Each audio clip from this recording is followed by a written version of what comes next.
Hello and welcome, you cozy couch potatoes. Hello and welcome, my cozy couch potatoes. Welcome back to Spice Rack Studios, the Cozy Couch. We are continuing with the People of Sparks. We are going on to Chapter 3, Through the Village. Why don't we go ahead and jump on in?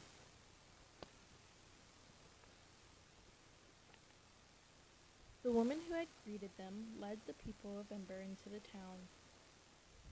They went down a dusty street, past buildings that looked as if they'd been made out of the same brown earth that was underfoot. They were heavy-looking, imperfect buildings.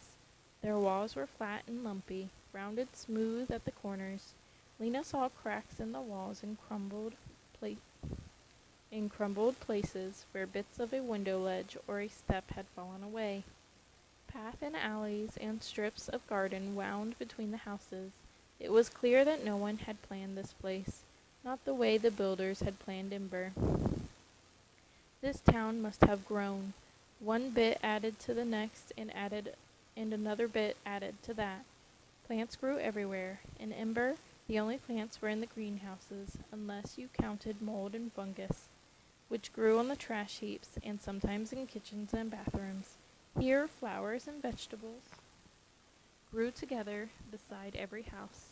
Plants sprang up alongside the streets, climbed walls, crawled over fences, pushed up through cracks in stairways, tumbled out of big pots and over windowsills and even down from roofs.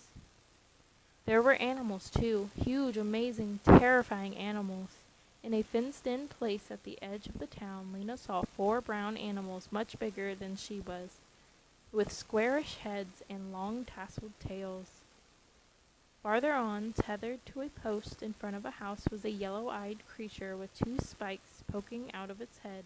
When she walked by it, it suddenly said, "Ma," and she skittered away in fright. I assume that is a goat, or what says horns? So yeah, I assume that's a goat. She turned to look for Dune, who had fallen a little behind. She found him stooping over, peering at some yellow flowers growing next to a wall. "Look at this," he said, when she came up beside him. He pointed to a flower's tube-shaped center. "There's a spider in there, the exact same color as the flower." There was, only Dune would notice such a thing. Tugging at the sleeve of his jacket, she said, "Come on, stay with us." And she hurried him up toward the front of the line to join his father and Mrs. Murdo and Poppy. These 4 people, Poppy and Mrs. Murdo, Dune and his father, were Lena's family now, and she wanted them close around her. Only Poppy was really related to her, but Mrs. Murdo was like a mother. She had taken Lena and Poppy into her house when their granny died, and she would have kept them with her if they hadn't had to leave the city. Dune's father was part of her family just because he was Dune's father, and Dune himself, he was the one who'd been Lena's partner in finding the way out of Ember. There was a tie between the 2 of them that could never be broken. On they walked, down one street and up another, around curves and down through narrow passages. Everywhere people stared at them. Some leaned from open windows, some sat up on roofs, their legs dangling over the side. Some stood still in the midst of work they'd been doing, their shovels or brooms in their hands. These people were taller and browner than the people of Ember. Were they friendly? Lena couldn't tell. A few children waved and giggled. After a while, the refugees came out from the narrow streets into a wide open area. This must be, like Ember's Harkin Square, Lena thought, a place in the center of the town where people gather. It wasn't square, though. It was more like a rough half-circle paved in dusty brown brick. "What is this place called?" Lena asked Mary Waters, who was walking just ahead of her. "The Plaza," Mary said. Plaza. Lena had never heard that word before. It was her first New World word.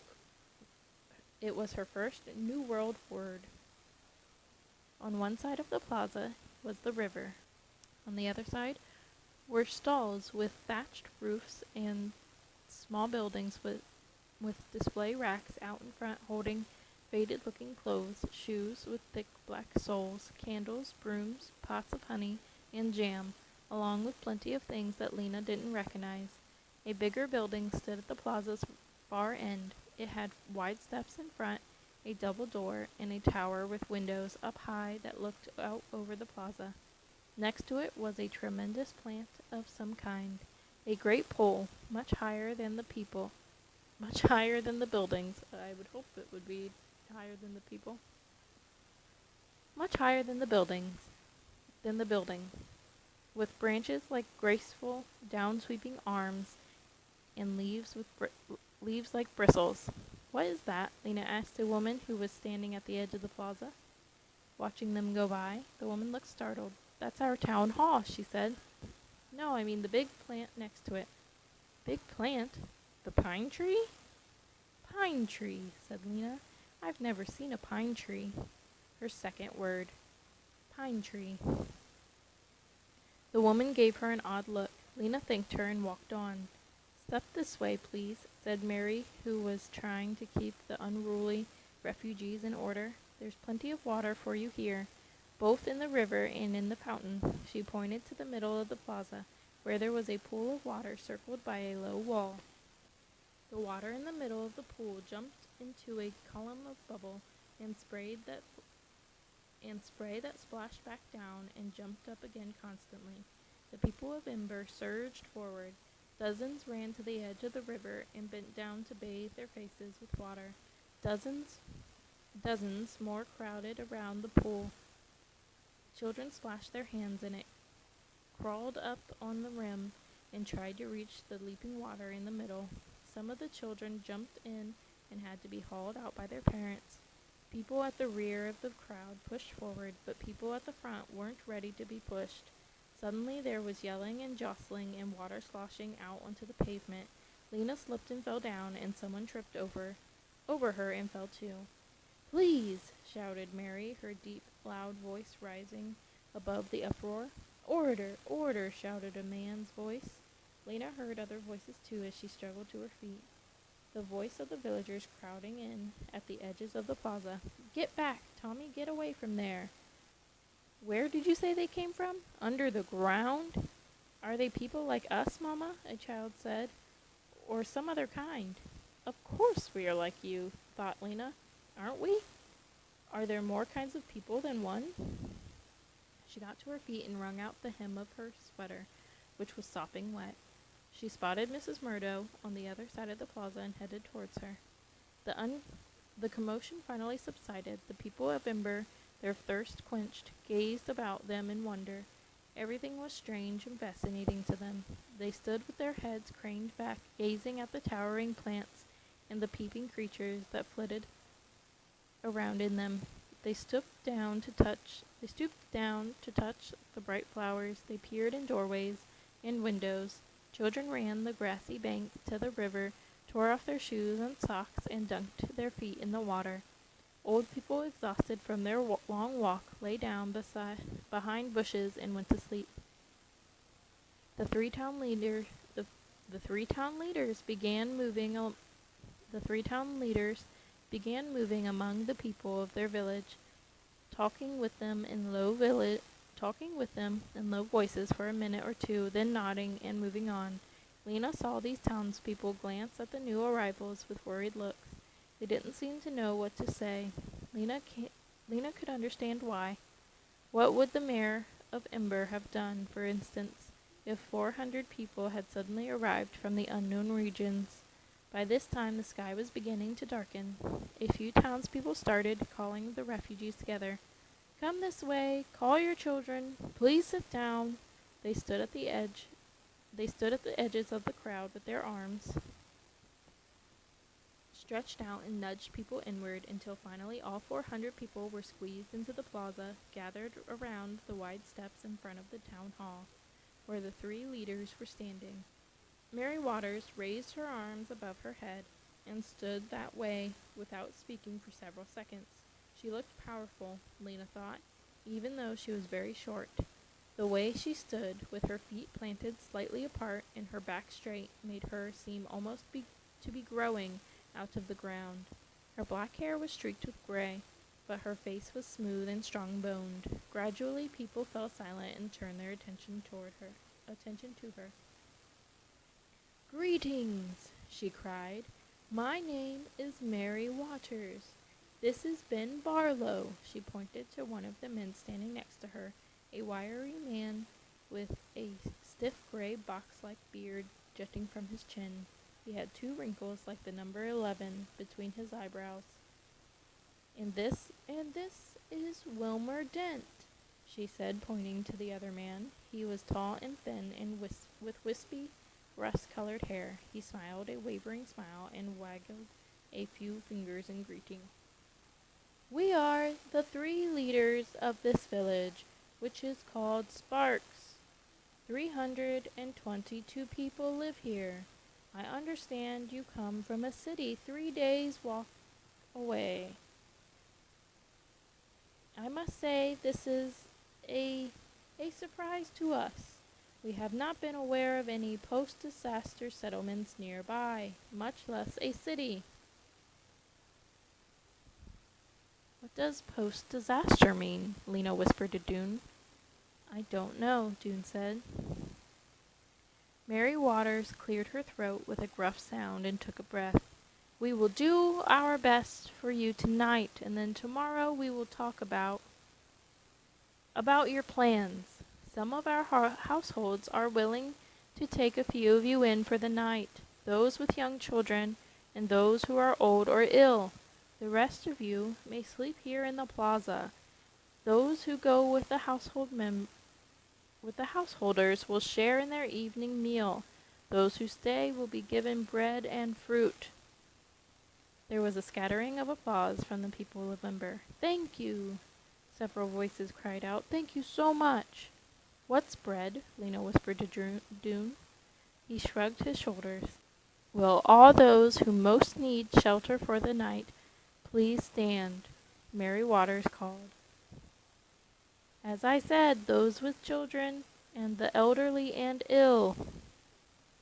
A rustle swept through the crowd as people got to their feet. Voices murmured, "Stand up, Father." "You go, Willa." "No, I'm all right. You go." "Let Arno go. He sprained his foot." Because of Poppy, Lena and Mrs. Murdo stood up.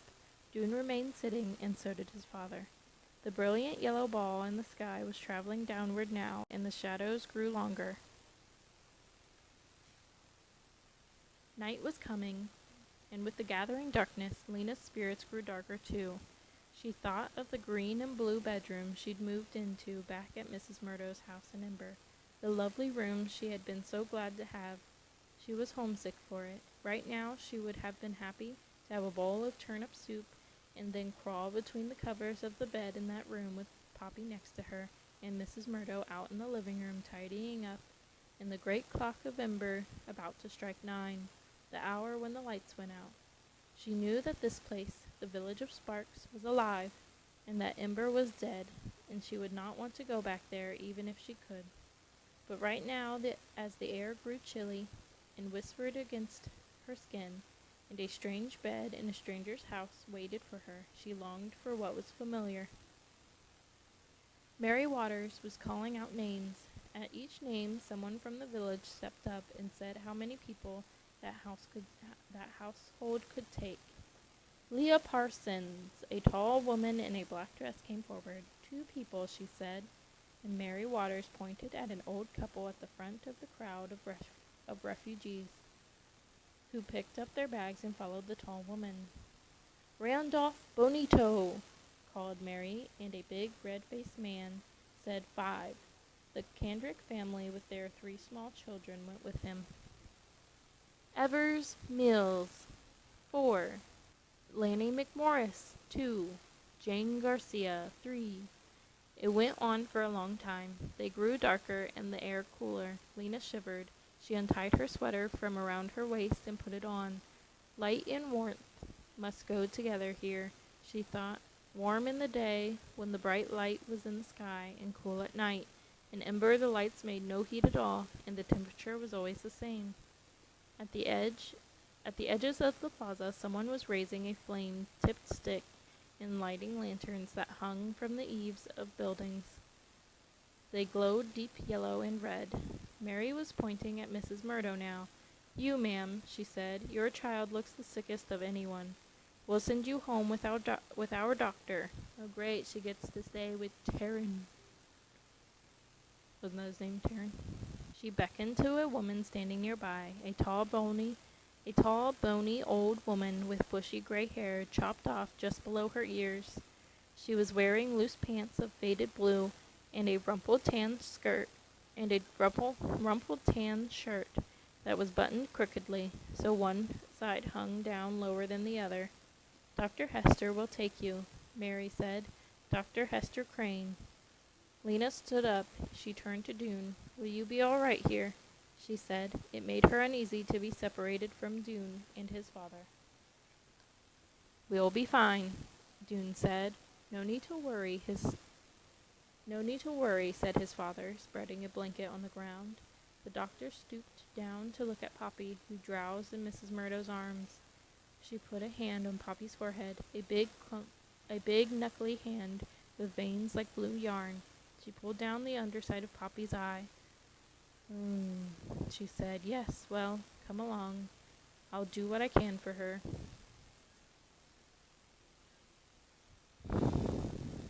Lena cast an anxious glance at Dune.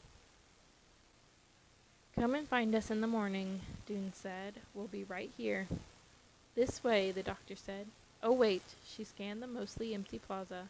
"Torin!" she called.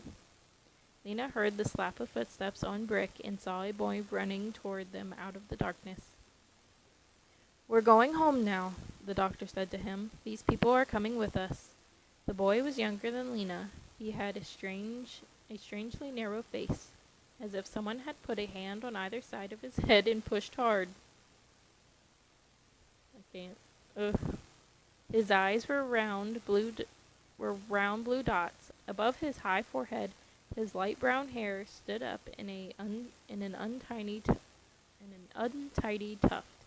He glared sideways at Lena and said nothing. The doctor headed up the road beside the river, walking with a long stride, her hands in her pockets and her head bent forward as if she were looking for something on the ground. Staying close beside Mrs. Murdo, who was carrying the sleeping Poppy, Lena followed. The chilly evening air crept in through the threads of her sweater, and an insect hovering near her ear made a high, needle-like whine. The homesick feeling swelled so big inside her that she had to cross her arms tightly and clench her teeth to keep it from coming out.